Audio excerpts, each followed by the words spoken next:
So it's been a long day, and I wanted to welcome you to another Concrete Coffee Talk. The only problem is I'm drinking water.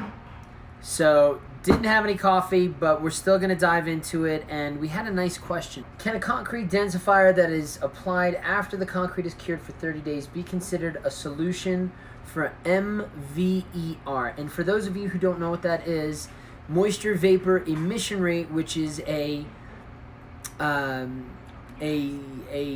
value that we use for the resilient flooring industry when we want to put carpets or tiles or coatings on top of concrete slabs. And it goes back to the amount of moisture vapor that is emitting over a certain unit area that we're looking at. So can a concrete densifier that is applied after the concrete has been cured for 30 days be considered a solution for MVER? I can't remember which coating company states that you should not apply a moisture barrier over a densified concrete floor.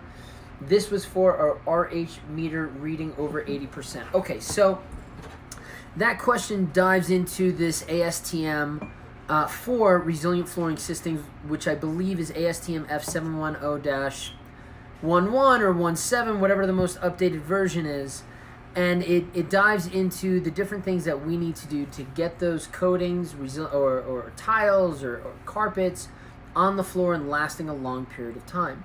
What often happens is either there isn't a moisture vapor barrier placed underneath the slab that blocks the moisture migration, or an excessive amount of moisture migration through the slab if there's some wells underneath or just a high groundwater table.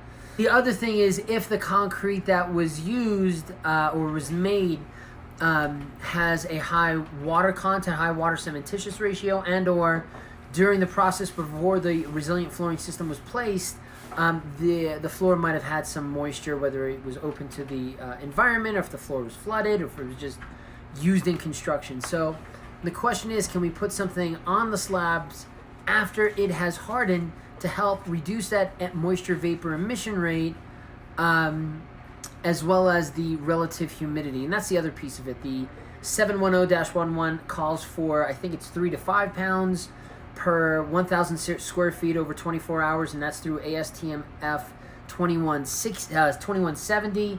And I believe the other one, ASTM F1869, is the calcium chloride that tells you a mass loss or amount of moisture vapor emitting over that time period. Both of them are used to tell you whether or not it's time to put your tiles on. And there's a wonderful book that I believe I just brought downstairs. Yep. By Howard Kanar, that's published by the Portland Cement Association. We'll include a link for that below, right, Patchouli? And it goes over in a lot more detail about what we're discussing today, except for the main question was, can you use a colloidal silica-based densifier? And the answer is yes and no. And what I mean by that is, once you have the concrete that's cured and hardened, it's going to be very hard to have an impact on the relative humidity of the entire thickness of the slab. And you know, I'm expecting that this is a slab for a warehouse or a floor or a hospital or a school, so it's going to be somewhere between 4 more inches thick, maybe 6, maybe 8 inches thick. So if you already have this relative humidity percentage, which is that humidity in the center of the slab or close to or in the surface, beyond the surface, above 80%, there's little that you can do besides just waiting to get that relative humidity down. Now, it's not relative humidity that is the most crucial thing, in my opinion.